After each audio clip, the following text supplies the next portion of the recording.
Vamos meditar hoje no Evangelho de Lucas, capítulo 8, dos versos 40 até o verso 56. O Evangelho de Lucas, capítulo 8. Senhor, em nome de Jesus, nós queremos te agradecer porque nós temos livre acesso à sua palavra, ó Deus.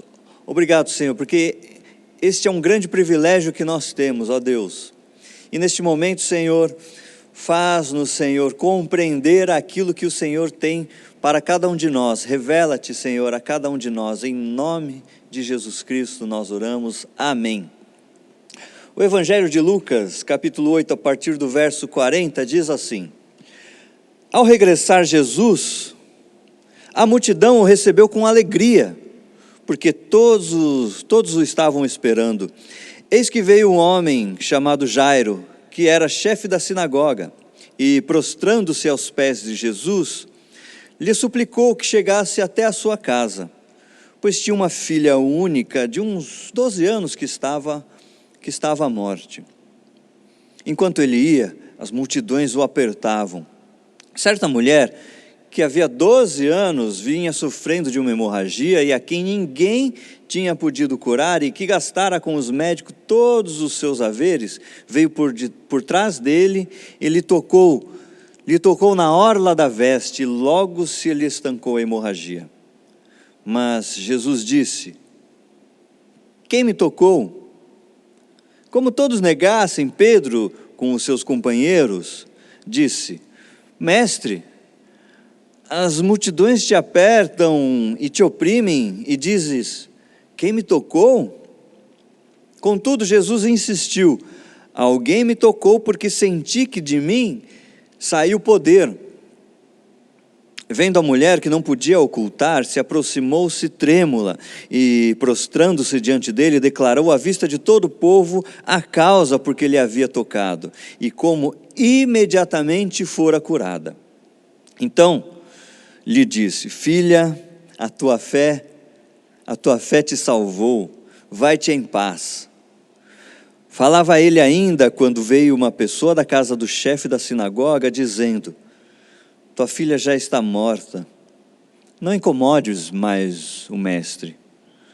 Mas Jesus, ouvindo isso, lhe disse: Não temas, crê somente, e ela será salva. Tendo chegado a casa, a ninguém permitiu que entrasse com eles, senão Pedro, João, Tiago e bem assim o pai e a mãe da menina. E todos choravam e a pranteavam, mas ele disse: Não choreis, ela não está morta, mas dorme. E riam-se dele, porque sabiam que ela estava morta. Entretanto, ele, tomando-a pela mão, disse-lhe em voz alta: Menina, levanta-te. Voltou-lhe o espírito, ela imediatamente se levantou e ele mandou que lhe dessem de comer. Seus pais ficaram maravilhados, mas ele lhes advertiu que a ninguém contassem o que havia acontecido. Palavra de Deus para o povo de Deus. Irmãos, durante essa pandemia, esse isolamento social, essa situação diferenciada que eu, você, que nós estamos vivendo e que nunca vivemos, muitos de nós, às vezes nós nos pegamos, alguns mais, outros menos, mas nós nos pegamos em estado de alerta, preocupados, confusos, estressados e com uma sensação de falta de controle. Isso frente realmente a tantas incertezas com o nosso futuro, com o futuro da nossa cidade, da nossa nação, o futuro do mundo mesmo. Como será esse período após a pandemia? E nesse momento atual, inclusive, é comum que as nossas emoções tomem proporções e intensidades bem maiores do que o habitual. Sim, temos percebido isso, que algumas crianças, e há já algumas pesquisas relacionadas a isso, que as crianças estão tendo comportamentos diferenciados, e não só as crianças, eu e você podemos passar por isso, e talvez já estejamos passando por isso realmente.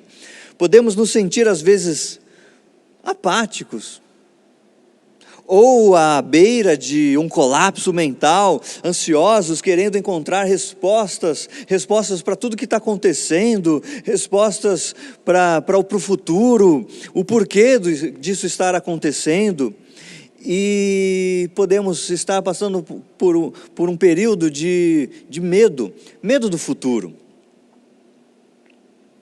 E muitos de nós, talvez você, talvez aqueles que estão próximos a você, a cada um de nós, têm sofrido com questões financeiras. É verdade.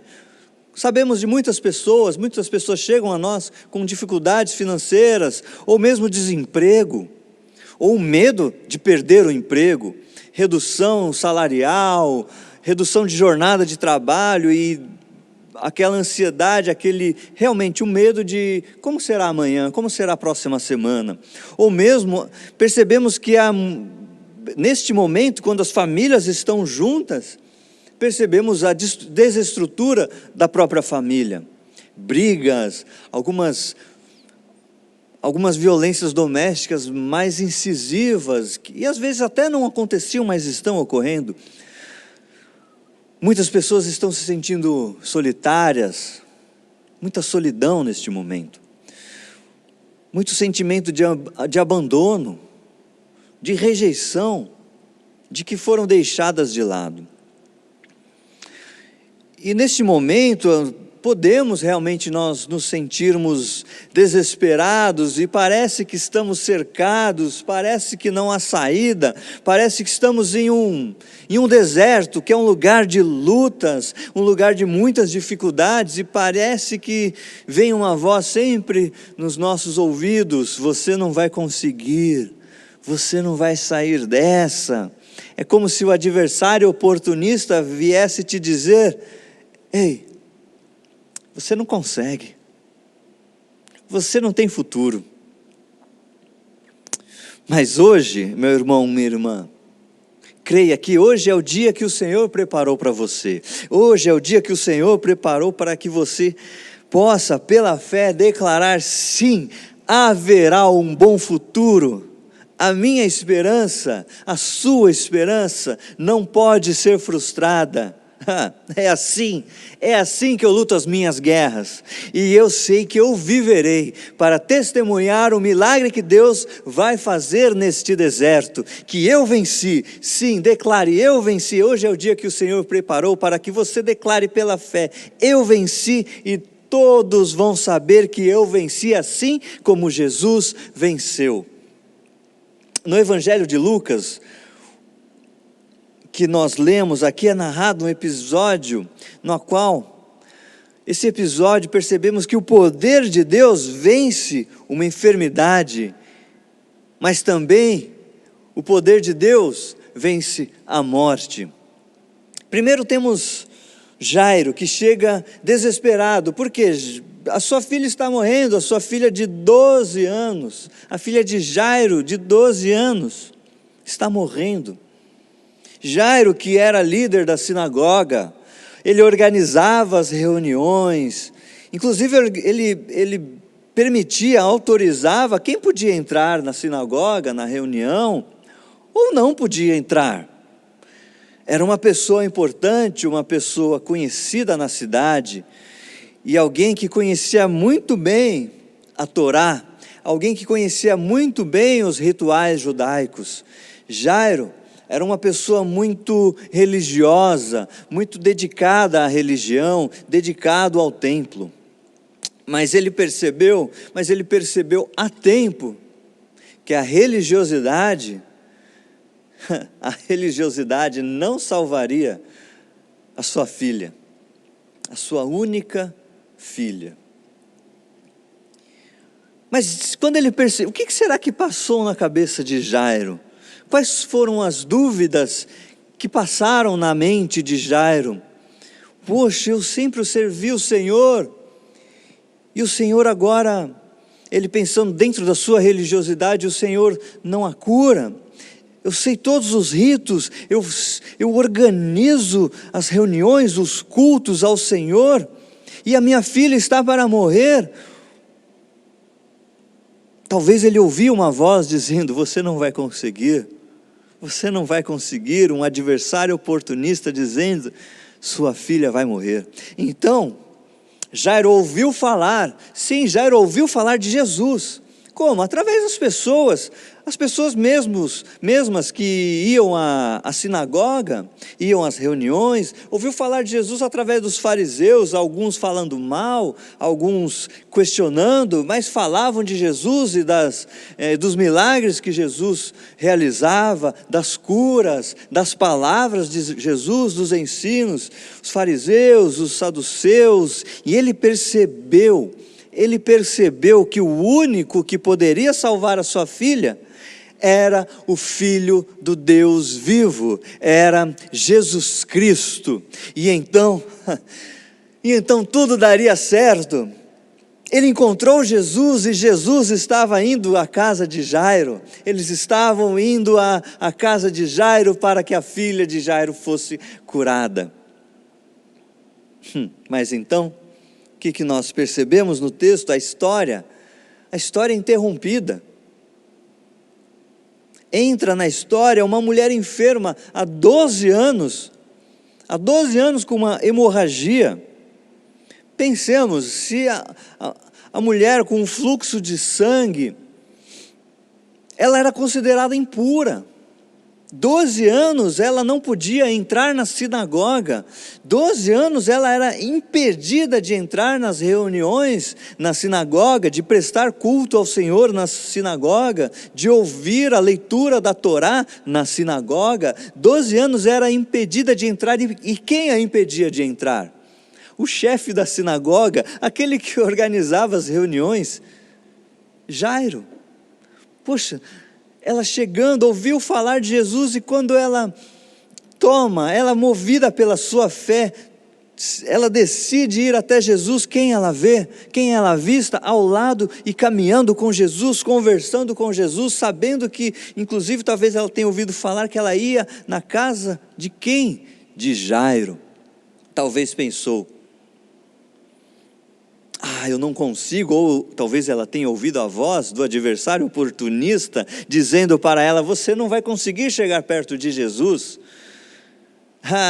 O adversário oportunista falando ao ouvido dela: Jairo não vai deixar que você chegue perto de Jesus. Jairo não vai deixar.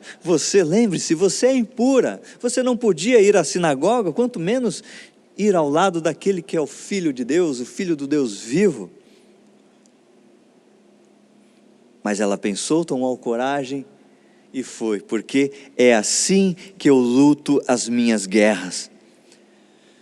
Essa mulher já tinha sido uma mulher muito rica. Algumas traduções dizem que ela gastou toda a sua fortuna com médicos, ou seja, uma mulher de posses, que tinha sido uma mulher de posses e que gastou tudo, porque ela confiava no quê? Ela depositava a sua confiança naquilo que o dinheiro podia fazer, naquilo que o dinheiro poderia comprar para ela. Talvez ela imaginava que o dinheiro poderia comprar a cura, e ela foi gastando tudo, comprando tudo, indo nos melhores médicos, e ela percebeu que o dinheiro não poderia comprar a sua cura. Depois de muitos anos, depois de 12 anos, ela achava, inclusive, podemos pensar, imaginar que esta mulher achava que não tinha mais nada a oferecer, porque ela era rica, ela tinha o que oferecer antes? Ela tinha dinheiro para oferecer, mas agora ela não tinha mais nada a oferecer. Por isso nós percebemos pelo texto que ela se esgueirou, ela teve uma ação furtiva, ela tentou se ocultar, quase que uma tentativa de roubo, compreende? Para que ninguém percebesse que ela estava chegando próxima, tanto à multidão, mas principalmente a Jesus. Ela não tinha realmente nada a oferecer, humanamente falando, ela apenas tinha a sua fé. Ela não tinha nada a oferecer, ela tinha apenas o seu coração. E ela foi curada, a mulher foi imediatamente curada. E Jesus percebe, e Jesus pergunta: quem me tocou? E Pedro responde pela lógica: Jesus, está todo mundo aqui te apertando. Jesus, está todo mundo aqui, todo mundo está te tocando. E ainda perguntas: quem me tocou? Aí nós aprendemos com isso que não é a forma de tocar Jesus, pois todos realmente estavam tocando Jesus, todos estavam espremendo Jesus, apertavam Jesus. Não é a forma de tocar Jesus, é o que estava no coração. Talvez muitos que estavam ali apertando Jesus, estavam ali apenas curtindo aquela moda de estar com Jesus.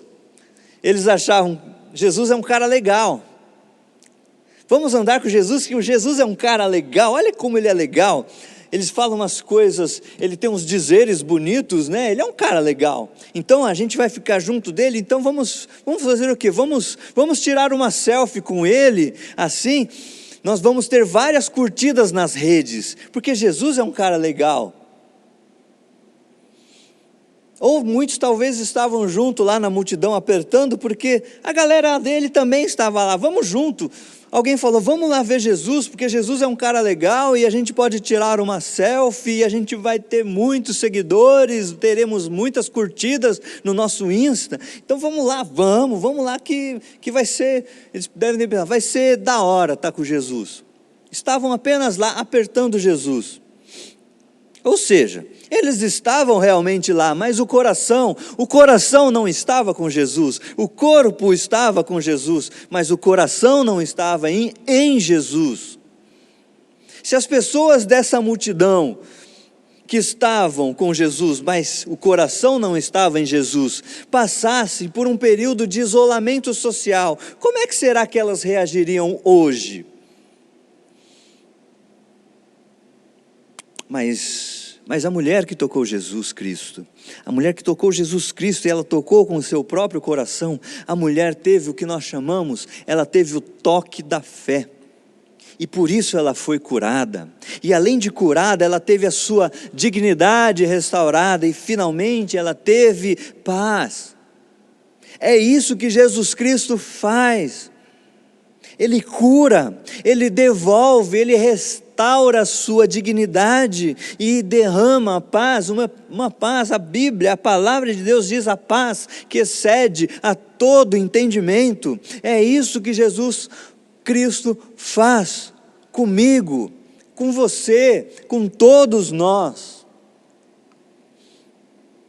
Então o esperançoso Jairo, que acabou de presenciar uma cura maravilhosa, a mulher que ele impedia, talvez ele ficou confuso naquele momento, dele ver: eu sempre impedi que essa mulher entrasse, agora Jesus a cura, e ele não fica impuro.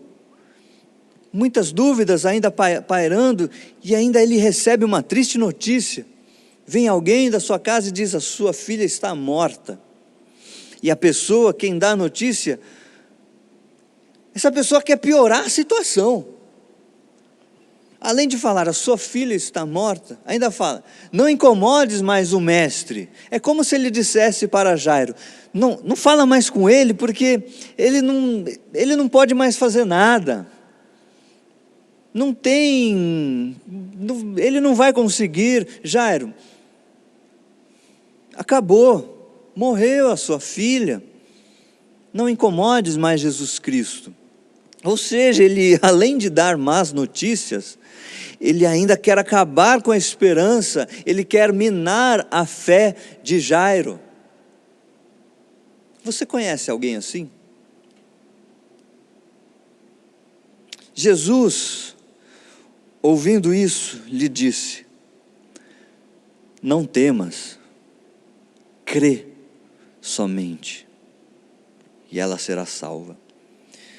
É como se Jesus soubesse das... Sim, não é como. Sim, Jesus sabia o que se passou na mente e no coração de Jairo neste momento, todas as dúvidas e o que o adversário soprava em seus ouvidos. E Jesus disse direto ao coração de Jairo: fique tranquilo, Jairo, fique tranquilo. Eu estou no controle da situação. Eu não atrasei, nós não atrasamos. Eu não demorei demais com a outra situação. Eu não estou demorando para resolver o seu problema, Jairo. Eu estou no controle da situação. Então, Jesus vai à casa de Jairo.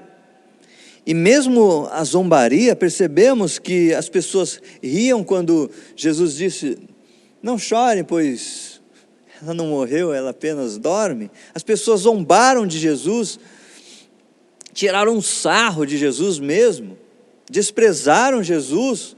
E talvez, como Jairo estava junto, Jairo sentiu mesmo, sentiu que também estava sendo zombado, porque ele quem levou Jesus à casa e à presença daquelas pessoas.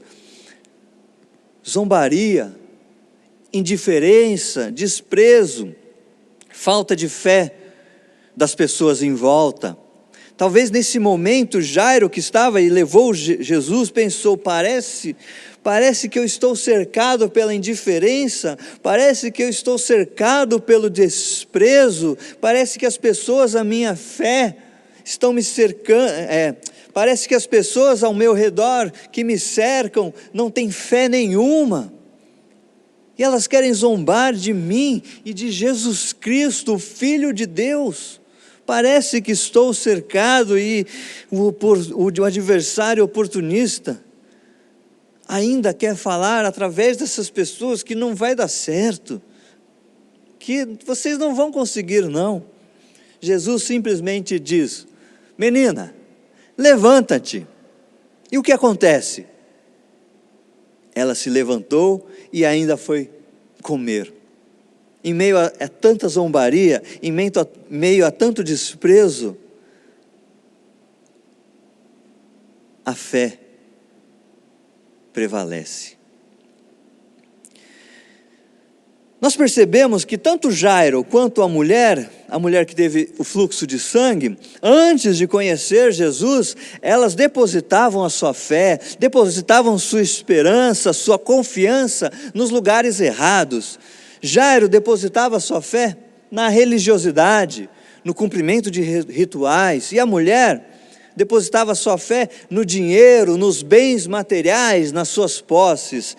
Ao mesmo tempo, havia uma multidão de pessoas que estava com Jesus, uma multidão que caminhava com Jesus, mas seus corações estavam longes, muito longes de Jesus.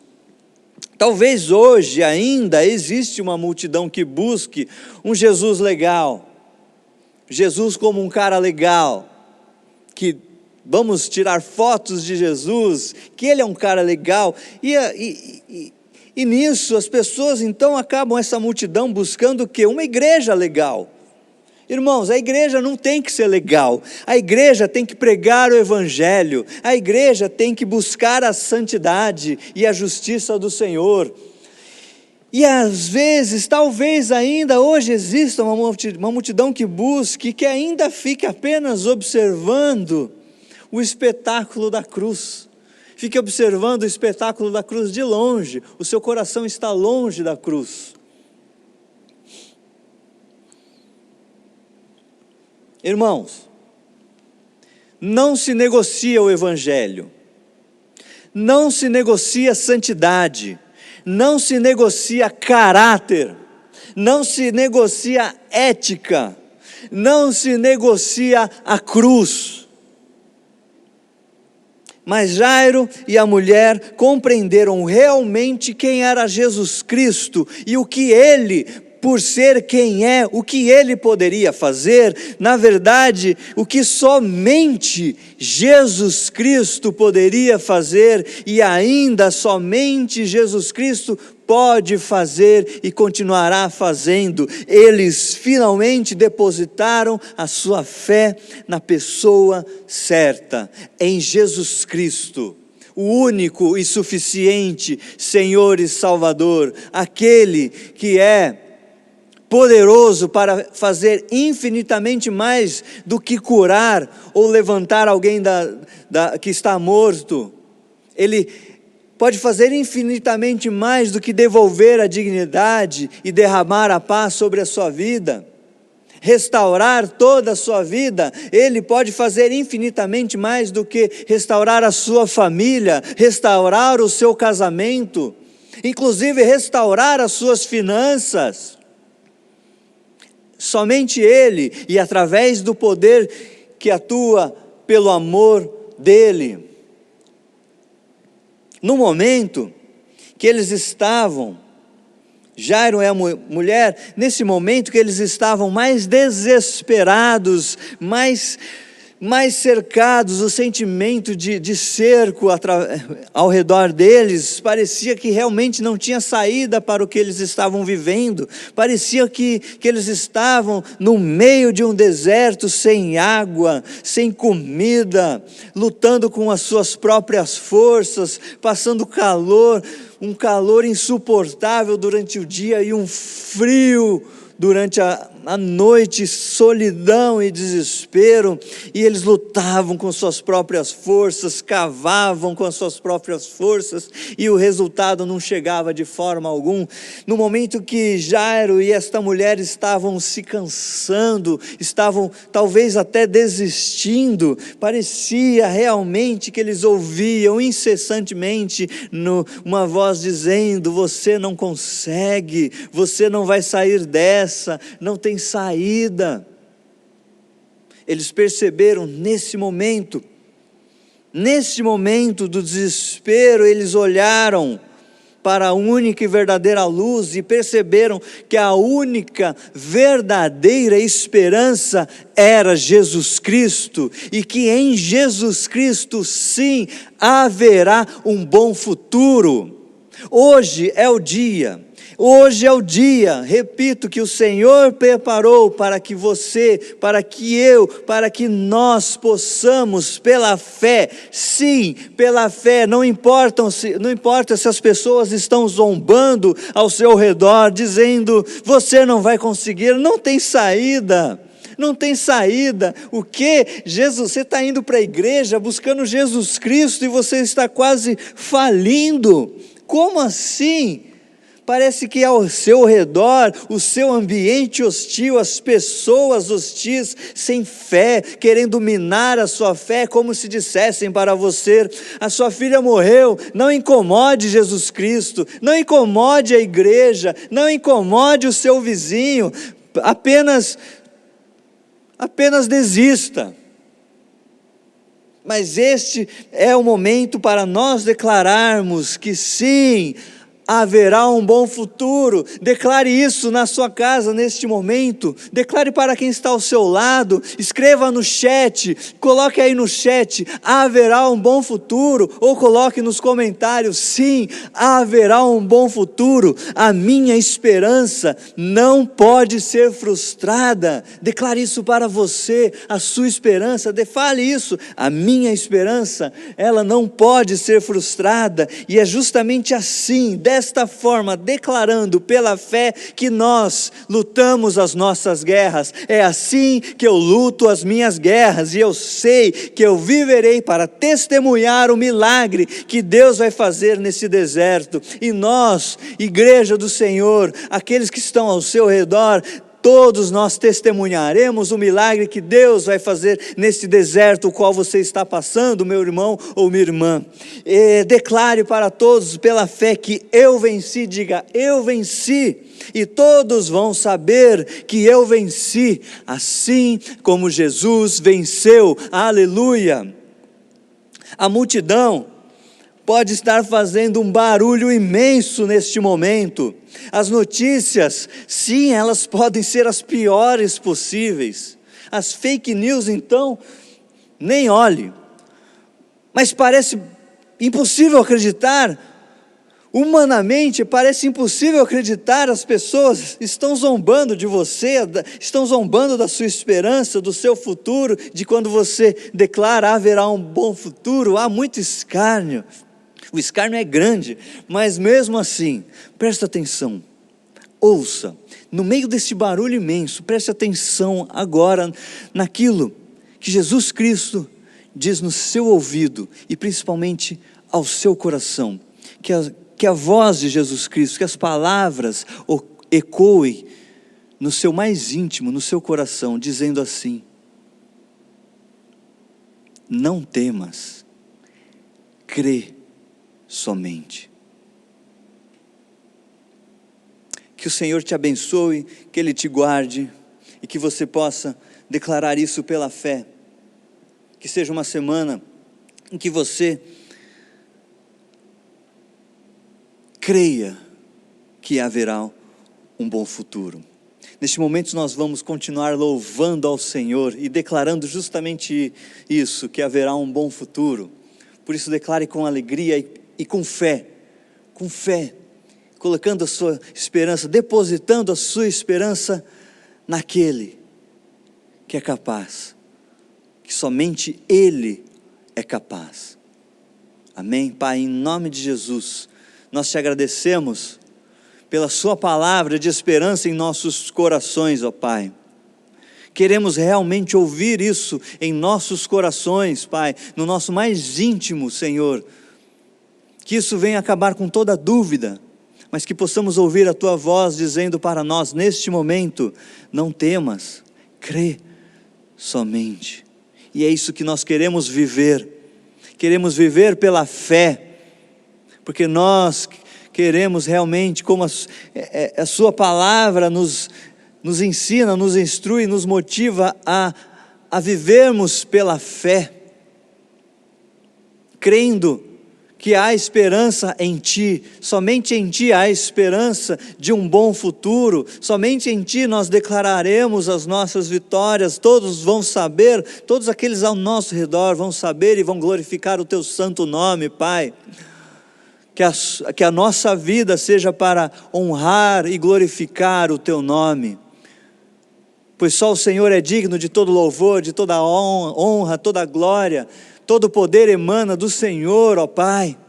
Sabemos que o Senhor é aquele quem pode fazer e somente é o Senhor quem pode fazer. Por isso, ó Pai, em nome de Jesus, Pai, nós rogamos a Ti, nós clamamos a Ti em nossos lares, com os nossos mais chegados, mais queridos, neste momento em que muitos estão desesperados, ó Pai, que possamos ver em meio ao desespero que somente o Senhor é a esperança viva, que somente o Senhor é o amor capaz de lançar fora e derrubar, Senhor, todo o medo, Senhor.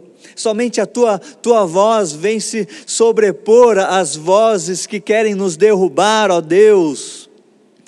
Somente a sua boa notícia, o seu evangelho, que é a boa notícia de salvação, pode, Senhor, estar acima dessas más notícias que vem nos trazer dia após dia, ó Deus. Que possamos focar nas suas boas notícias, que é o Teu evangelho, focar no Teu amor, focar naquilo que o Senhor tem para nós e para o nosso futuro, ó Deus. Há esperança para o nosso futuro somente em Ti, através de Ti, ó Pai, em nome de Jesus. Sabemos que muitas famílias neste momento estão passando por momentos, sim, Pai, de enfermidade. Talvez seja pela questão do vírus, do Covid, ou não por outras enfermidades que já vinham acontecendo, Pai, mas que neste momento, Senhor, nós cremos e declaramos que toda enfermidade está curada, está sarada em nome de Jesus Cristo.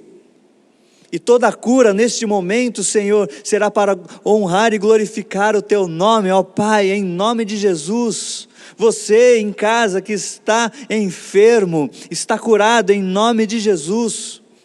Todo espírito de enfermidade que saia em nome de Jesus e seja a habitação do Espírito Santo, trazendo a cura em nome de Jesus. Você que está sendo curado, compartilhe e glorifique o nome do Senhor neste momento, aleluia. Você que está passando por uma desestrutura familiar, está tendo muitas brigas em casa, deposite a sua fé naquele que pode reestruturar, e nós declaramos em nome de Jesus Cristo, que a sua família, o seu casamento será restaurado para a honra e glória do Senhor, e todos vão viver com você, aqueles que estão ao seu lado, as glórias que o Senhor tem para a sua vida. A reestrutura da família. Pai, em nome de Jesus, faz-nos enxergar realmente, faz-nos enxergar cada um de nós realmente onde devemos depositar a nossa fé, ó Deus. Que não olhemos para Jesus como um cara legal, mas sim olhemos para Jesus como aquele que é o único e suficiente Senhor e Salvador de nossas vidas, que possamos declarar neste momento, em casa, sentados no sofá, declarar em alta voz: Jesus Cristo é o Senhor e Salvador da minha vida. Nós declaramos e profetizamos salvação em sua casa, em seu lar, que Jesus Cristo entre profundamente em seu coração, no seu íntimo, em nome de Jesus, em nome de Jesus, em nome de Jesus, que nós não sejamos uma multidão que está presente, mas ausente, uma multidão que está perto, mas com o coração longe, pensando em outras coisas. Que em nome de Jesus,